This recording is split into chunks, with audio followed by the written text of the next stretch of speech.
Assalamualaikum warahmatullahi wabarakatuh. Sampurasun baraya tebang dangu desa sim kuring mang nanang beo. Hayu urang neraskeun ngadongeng deui nya dina judul Si Jelug Hayam Gaib.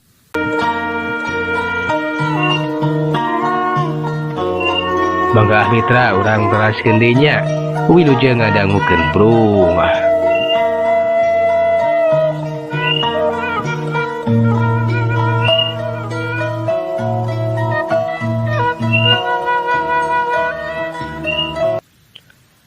Atuh ari geus karuhan kitu mah bah jangat mawa si baraja geni kaluar ninggalkeun pakalangan.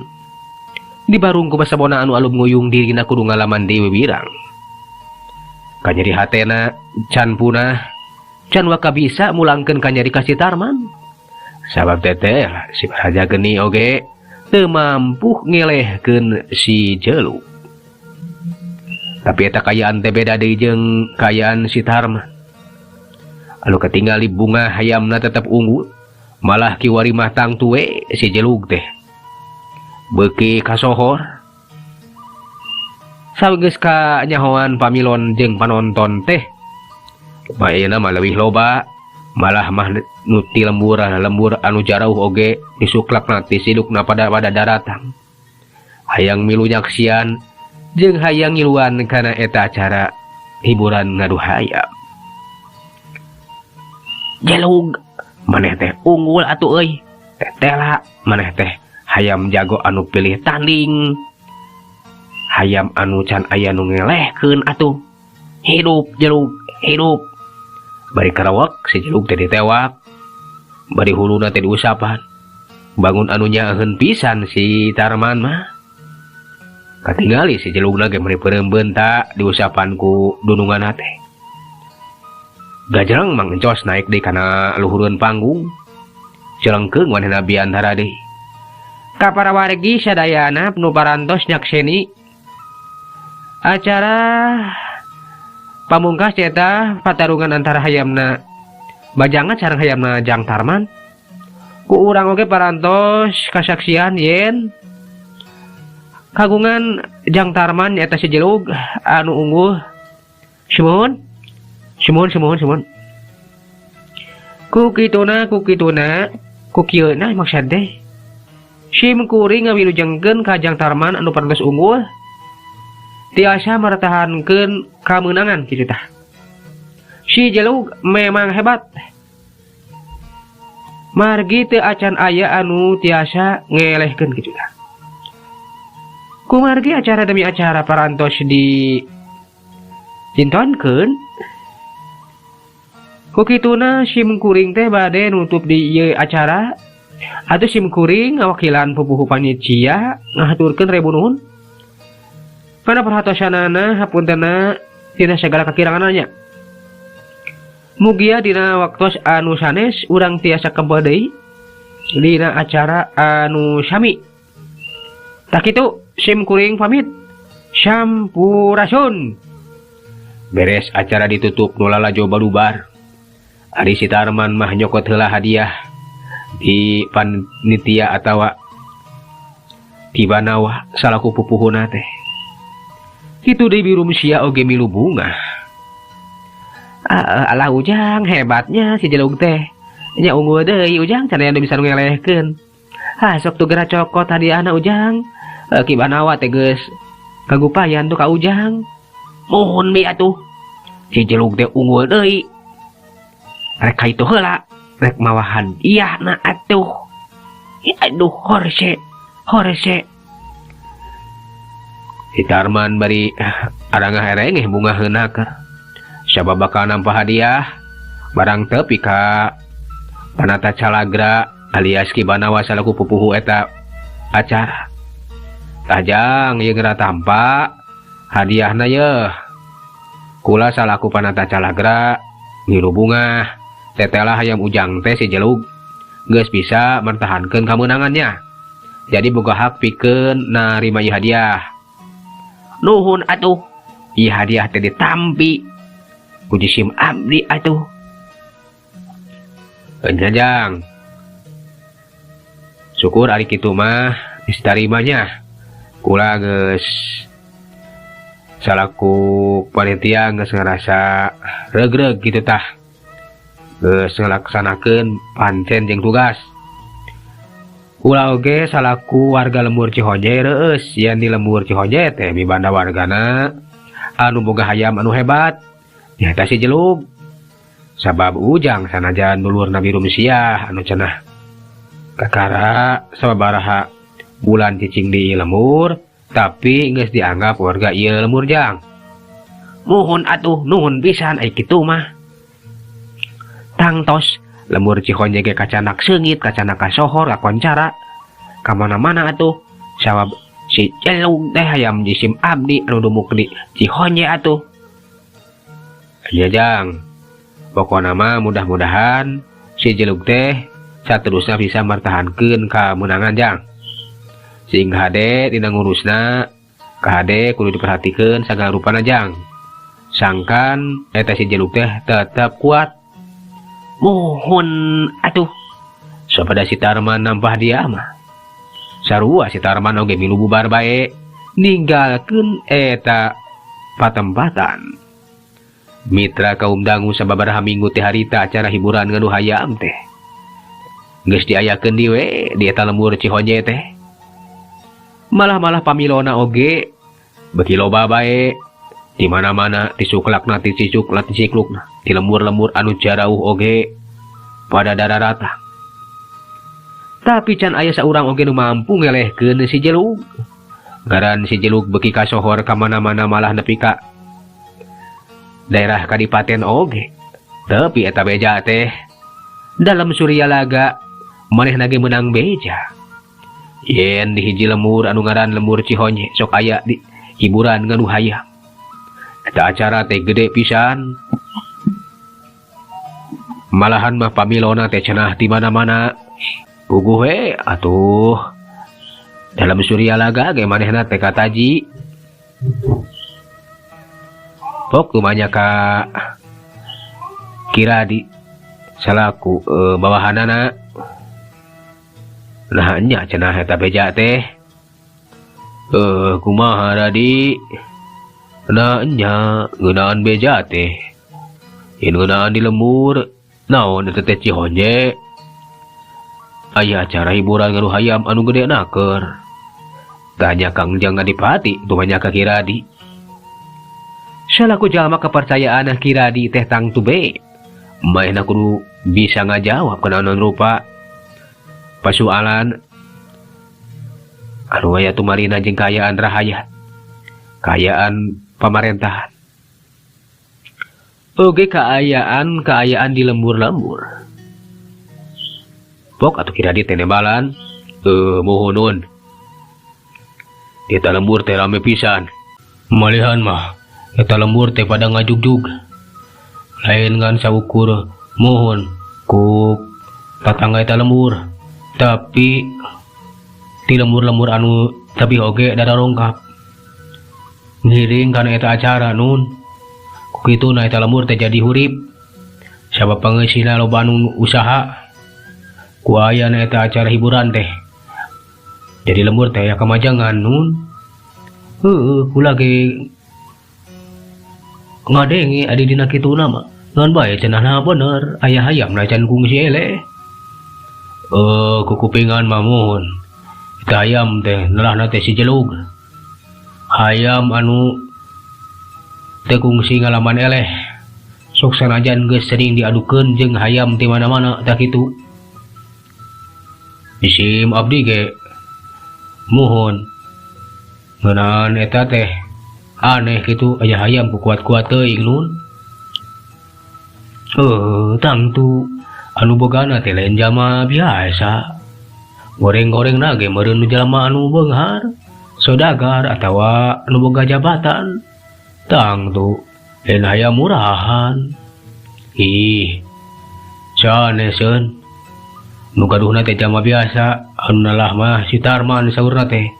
Malihan mah urang lembur Cihoje keneh nun. Ai. Jalma biasa.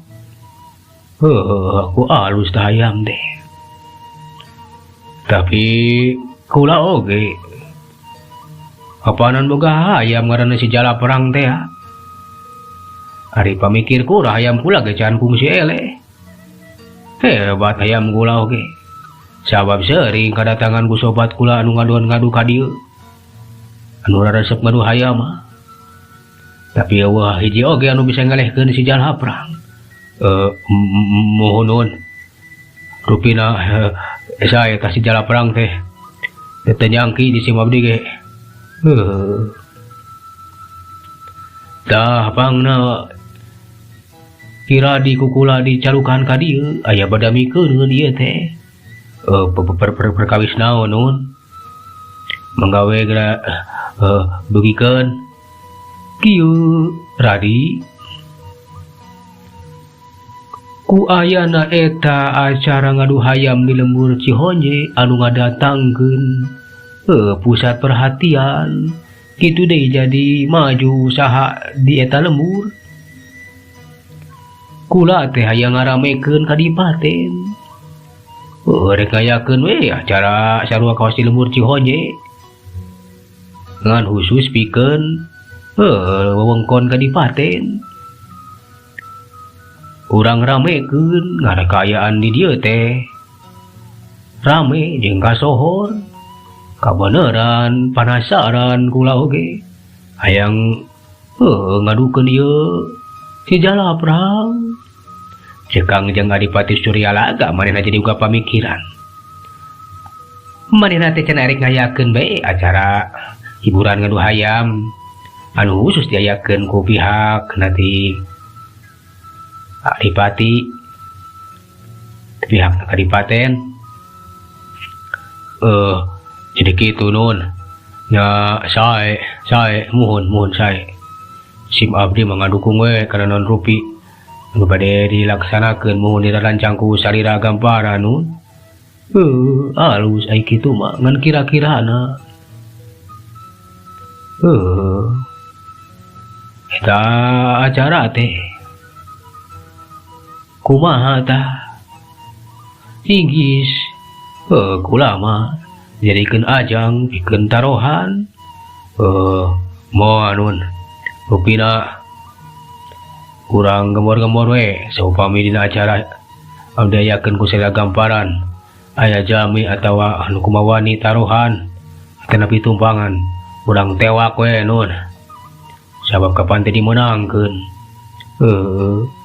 ieu mah acara hiburan bae kan kira-kirana eta di lembur Cihonje nah aya nu sok tumpangan rupina aya wae nun ari nu kitu mah tang tos di mana-mana ge sok aya bae kan bae teu kanyahoan bae den ngan bae di daerah kula mah ulah nepikeun ka aya sabab lamun nepikeun ka aya nu kitu engke kula bakal kacore ngaran kudu nepikeun ka bersih nya mangga skala rupina tangtos musim abdi diatur akan diperhatikan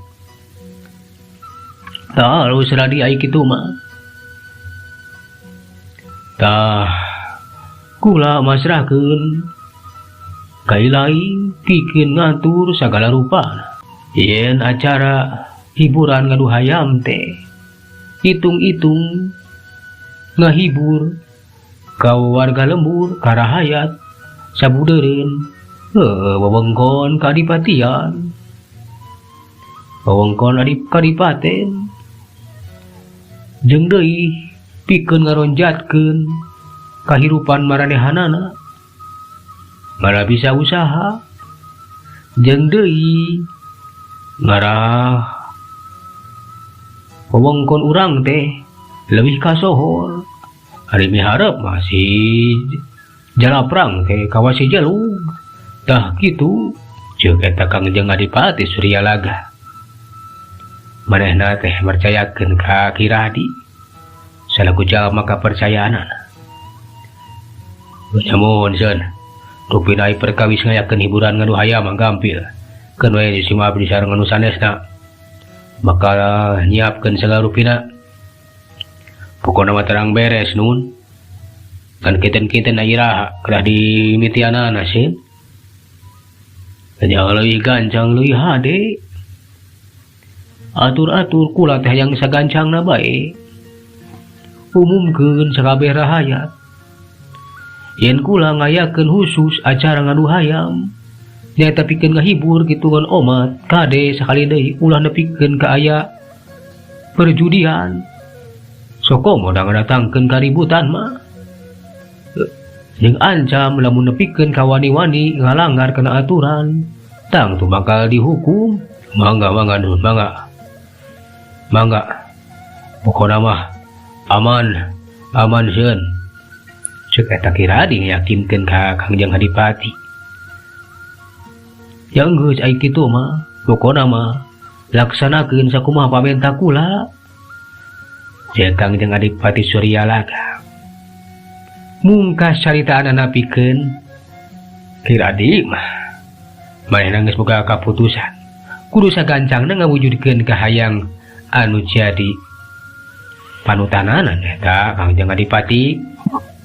Leos atuh Kiradi maninggalkeun Kangjeng Adipati. Manehna bebeja ka abdi dalem yen Kangjeng Adipati teh bakal ngayakeun hiburan ngadu hayam diayakeun khusus ti Kangjeng Adipati. Atuh gancangna carita eta Kiradi teh tatahar we sakumaha biasana. Jeung batur malahan mah nyeun wangunan di alun-alun anu ngahaja pakala jika pakalangan ngadu hayam bae. Teu ieu kade euy. Sing alus wangunan teh oleh-oleh ku lembur Cihonje euy. Sapira ku di pilemburan sakitu alusna jeung hadena. Urang ngarek eleh. Ya enggak lah. Mangga nun. Pokona mah siap lah. Keun di saya pilenya lah.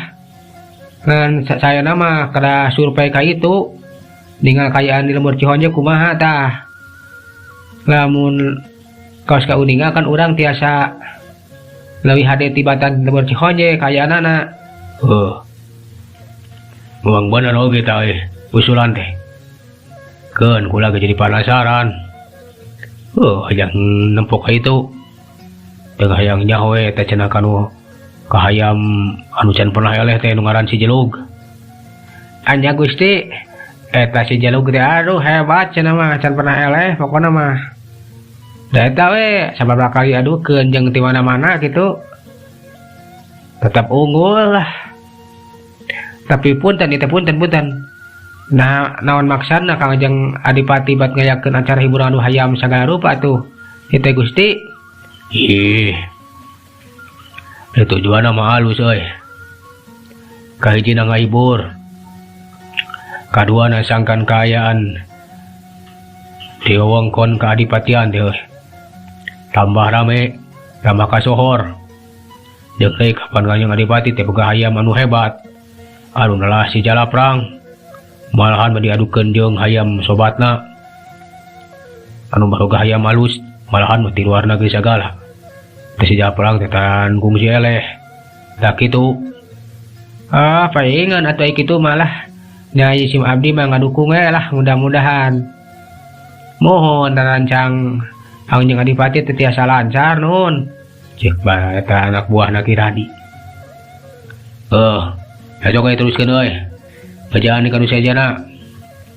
Sangkan gancangan gitu sabab Kangjeng Adipati teh geus sabar. Kudu buru-buru dimitian di acara. Ya mangga. Dari geus kitu mah Kiradi manehna teh ninggalkeun eta alun-alun. Manehna teh boga kapikiran cenah hayang naluntik kayaan di lembur Cihonje. Sabab hayang nyaho kayaanana. Atuh kocapkeun dina hiji waktu. Kiradi teh ngalang-alangan we cenah ka lembur Cihonje. Manehna ngisuk-isuk keneh geus idit tunggang kuda. Bari ngelek hayam jago. Aja manehna ge mawa hayam jago. Neangan heula. Eta cenah hayang mentes kahebatan si Jelug. Teu kacaturkeun di jalanna Kiradi teh geus tepi ka lembur Cihonje. Kadatanganna teh dibageakeun ku Ki Banawa. Bugu we mimitina mareuwas. Nah cenah aya abdi dalem ti Adipati anu datang ka lembur Cihonje sagala rupa. Aduh, disim abdi teh leuwas kasumpingan salira nun. Nah aya bida pikir saeun naon ieu teh? Kula datang ka dieu teh ngahaja hayang nyaho ngeunaan kayaan ieu lembur anu cenah masuk diayakeun acara ngadu hayam. Ngahibur hayat. Nah bener. Lah raseun kapan disim abdi pisan salaku pupuh panitiana teh. Salaku panata calagrana teh nun. Malihan mah tos rutinan gitu. Ngahibur hayat we cara ngaronjatkeun. Muhun kanggo kahuripan ieu lembur. Alus. Kang jeung adipati ge geus uningaeun. Malahan mah ngacungkeun jempol. Kayaan di lembur Cihonye teh. Jeung deui eta kayaan teh demi kapentingan rakyat jeung eueuh kabejakeun kakacauan cenah. Sumuhun da sa tengah polah we ngajaga keamanan nun. Sok sanajan dina acara sok aya wae kaributan, malihan masuk aya we anu tumpangan tentang perjudian tapi da kumaha atuh da sesah kitu tah. Punten we sehingga maklum. Keun bae kitu mah keun bae. Penting mah eueuh rakyat karugikeun. Tah, cik, kula teh yang nyaho di mana pakalangan teh? Manawa? Mangga sih mangga. Hari hojong terang mah hayu we di sim abdi teh bade dijajab. Jeung banawa hari teh ngajakan ka eta kirani. Pikeun nuduhkeun pakalangan teh anu aya di lapang. Sabada tepi ka lapang teh lagi tadi teh colohok. Tah pakalangan teh gede pisan. Malahan geus loba pisan kamajuan di dinya teh. Malahan aya loba tempat-tempat usaha segala rupa kawas pasar bae. Hebat. Baik atuh pada ngajugjug. Da acara di dieu teh gede pisannya. Sumuhun. Kalapunten bade aya naon sarira bet naliti kayaan di lembur di sim abdi teh seut. Kieu sabenerna mah panawa Kang jeung adipati teh rek ngayakeun acara ka wasi dieu. Eta acara ngadu hayam, ngahibur hayat di ditu. Ngarah leuwih maju kahirupan di ditu teh. Sabab ka wasi dieu loba jadi tempat usaha we. Jeung ngarah ka sohor we ka mana-mana kitu tah. Kitunya aduh. Nyasai atuh nun ari kitu mah. Batak kadiga yang ningali we. Kayaan di dieu. Sabab hari kadi adi puka di tempat Kang jeung adipati mah. Teu alus batang ti dieu atuh. Sabab tang tu nu miluan ge malah mah aya nu tidayeuh sagala. Malah tang tu sobatna Kang jeung adipati ge pasti bakal ngariluan. Da kitu. Jeung deui teh sambarangan di piluan ku jama biasa. Pungun saya gitu mah. Nyakeun we sim abdi mah ngadukung we kana usaha muhun salira kitu nu bade nalunti ka dieu kanggo kasayan di ditu mah. Nu ieu we atuh tiasa jadi contoh kayaan di dieu. Dah kitu manawa ngan kula teh jadi penasaran. Nah bener di dia teh aya hayam nu can kungsi eleh. Laras nyata si jelug kagungan Jang Tarman urang lembur dieu.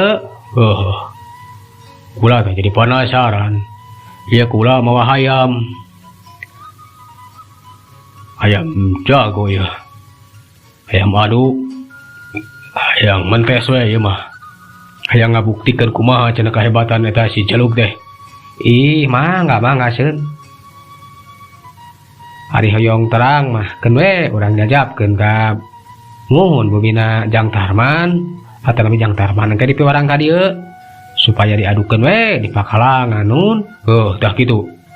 Bejaan we atuh euy. Kita si Tarman teh ditungguan ku kaula kitu. Lamun unggul bisa ngalehkeun hayam kula bakal diberi hadiah kitu euy. Yang saya mangga. Terus we atuh sakedap di sim abdi teh bade kali itu ka Kesuan lajang tarmannya cek eta Kibanawa. Atuh geus kitu mah manehna gura-giru we. Padatangan ka imah Nabi Rumsiah rek kebejaan ka Jang Tarman. Kebenaran aya di imah. Tah kitu Jang. Kula teh kadatanganku pihak nanti kadipaten nyata Kiradi. Anu hayang nalunti kayaan di lembur urang. Sabab di ditu teh rek diayakeun acara kawas di urang Jang. Ngan leuwih tiata manehna teh penasaran ka si Jelug. Hayang ngadokeun hayamna jeung si Jelug, nah kumaha ujang sanggup. Kitu atuh kutan teh. Kibanawa nakeun bae jisim abdi ge sanggem atuh. Kan moal matakna naon kitu. Lamun eta hayamna Kiradi teh eleh atuh. Ih, teu nanaon Jang. Malahan mah cenah mun bisa unggul. Si Jelug bisa ngelehkeun hayamna bakal diujang bakal diberi hadiah. Sae atuh kitu mah. Hayu bae urang dongkapan atuh. Cek si Tarman mah tujuan. Nah ayo tuh Jang, ayo nama ye, kudu gagancangan ye ditungguan orang teh. Bi abdi angkat heula tuh di kantun. Ieu bade ngadukeun si Jelug ditangtang ku hayamna di pihak ti kadipaten atuh. Eleh anya jago Ujang atuh sing meunangnya lah. Kade nya tapi bahagia Ujang kedatanganku pihak nanti kadipaten. Dari geus kitu mah si Tarman jeung eta Kiradi balik deui ka tempat nu tadi. Teh lah Kiradi teh geus nungguan. Ta ieu nun anu neulah Jang Tarman teh angawe ayeuna urang kapakalangan. Pilih penasaran ka si Jelug ceuk eta Kibanawa. Jadi lain nu ngaran Tarman teh. Mohon atuh. Isim abdi mah Tarman. Eta hayam teh euy. Teh lah jangkung gede kitu hayam teh. Si Jelug ngaranna teh. Mohon ieu teh si Jelug saya gamparan ge eta mun ageng kitu hayam teh sae atuh. Halus hayam kula ge. Tapi kula penasaran hayang mentes si Jelug euy. Hayu ngadukeun eta mah euy. Cek eta Kiradi. Nu akhirna mah tiluanna teh maruru ka pakalangan. Atuh karis kitu mah Kiradi manehna asup ka pakalangan kitu deui si Tarman. Hayamna nu dikelek teh geus pada dilepaskeun. Dari geus kitu mah mitra waktosna seep kenal orang tenda ejar carita deui ka dieu nya. Urang teraskeun dina seri anu salajengna. Atuh mang nganuhunkeun tina sadaya perhatosan hapuntenna tina sagala kakiranganna. Mugi sing tiasa ngahibur bae sok sanaos dongeng basajannya seueur kirangna seueur lepatna dimaklum bae. Atuh mang tong hilap kanggo baraya di manehna didukung ku di like di komen oge utami di subscribe supados tawi semajangnya channel mang supaya tetap eksis.